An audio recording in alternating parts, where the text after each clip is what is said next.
Light and its sources. The form of energy which helps us to see objects is called light. Light travels in straight line. It causes in us the sensation of sight. There are two sources of light: luminous objects and non-luminous objects. Luminous objects.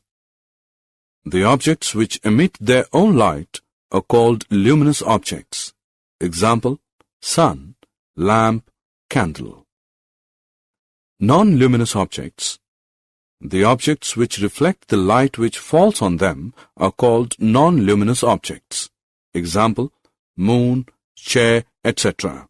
Nature of light.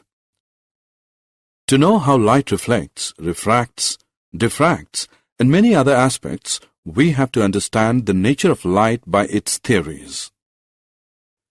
The nature of light has two theories: wave theory of light and particle theory of light.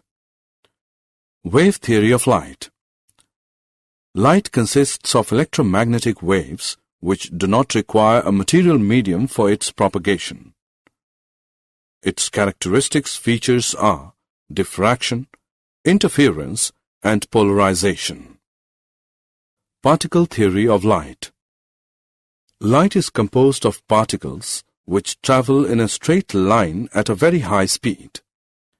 Its characteristic features is reflection and refraction. Light exhibits the properties of both waves and particles. Light has dual nature. For more such videos on all subjects, practice questions, and a lot more, download iPrep and learn unlimited.